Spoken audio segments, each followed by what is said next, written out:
I, 37, male, thought my wife, 36, female, was sleeping with another man. It turns out it's worse. She's in love with him.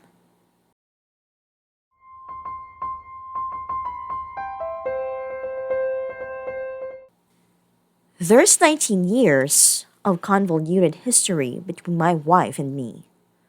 I need advice from three different subs, so I'll post the relevant stuff for each sub. If you want to read a complete picture, you can read my post on our relationship underscore advice here in my post on our dead bedrooms here.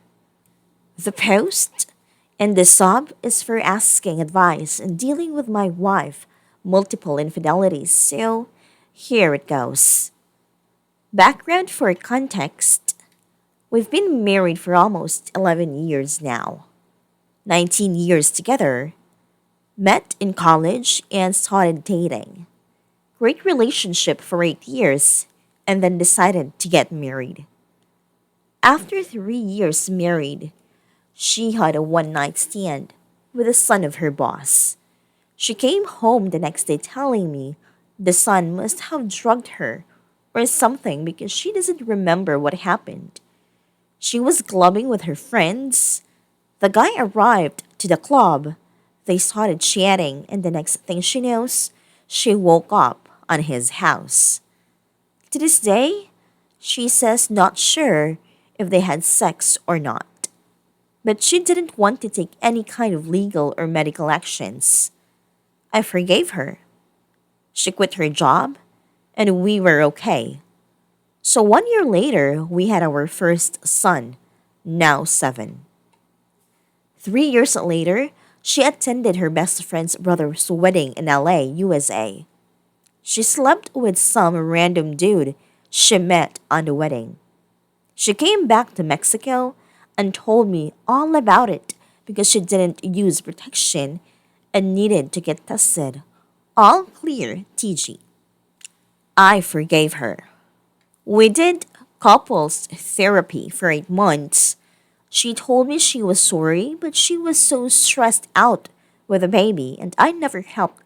And she felt she had the responsibility of the baby all by herself, and so on and so on. I promised in therapy I would change, and I did. I have since done everything she asked for me. It all seemed good, so we got pregnant again, and my daughter, now 3, was born 3 years after the incident.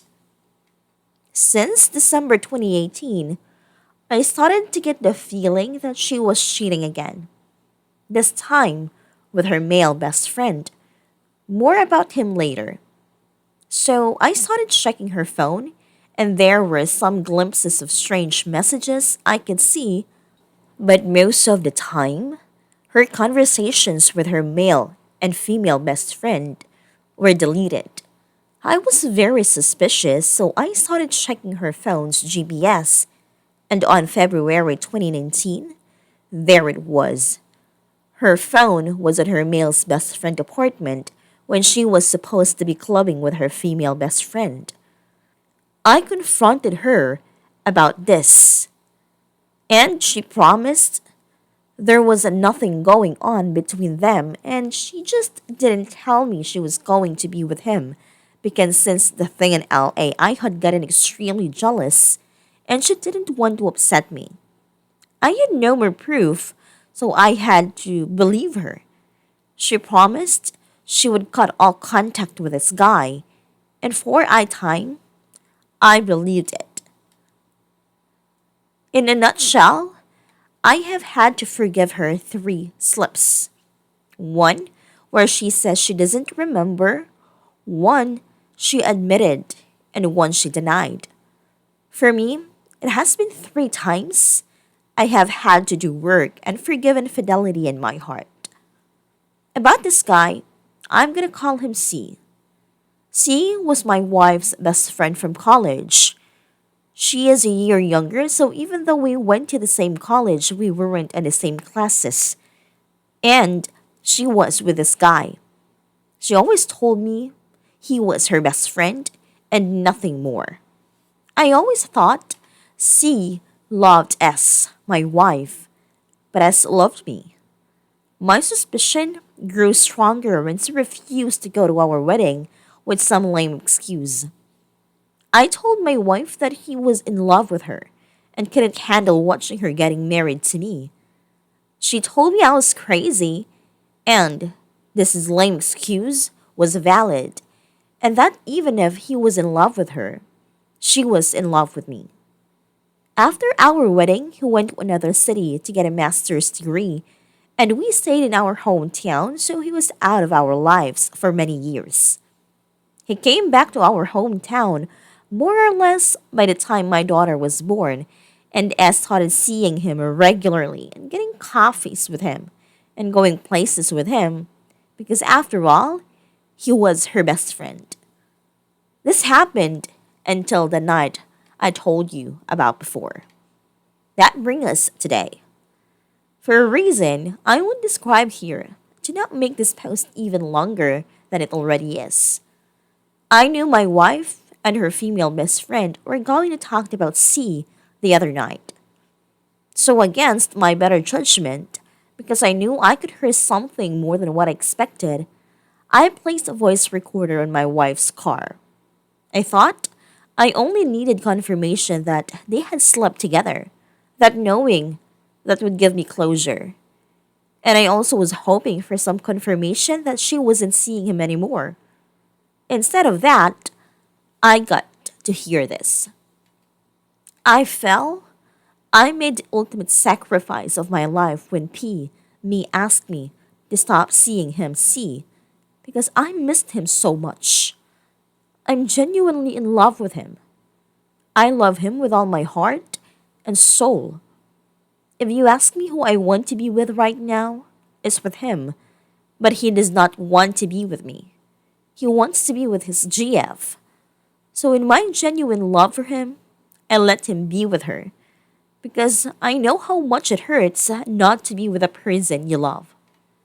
And this, I love C so much. He fascinates me. I have him in my head, my mind, my heart, my soul. There's friendship, history, and everything with him, but I have it clear that he's not the one I'm supposed to be with. I feel numbed. I know I should feel devastated. I know a man with a healthier self respect would have packed his bags that same moment. I know I should be mad. But the thing is, I don't know what to feel, what to think, what to do. I don't understand why I'm even considering staying. She did say some good things about me that you can read in my post here. But I think what I'm trying to ask the sub is, why do I feel the need to stay? How can I still love so much someone who has hurt me so much? What's your take on staying for the kids? I love my children and they are so young. I think I could stay just for them to be happy. Especially since we don't really fight or anything they can notice. Are there here anyone with experience in secretly recording your SO? I can never tell her I taped her. It would get really nasty. She would hate me for sure, and I think it would make co-parenting more difficult. Also, I believe it's illegal, so she knows it could hurt my access to my children on the divorce. So if I manage to convince my sorry ass to leave, I can't tell her why I'm leaving.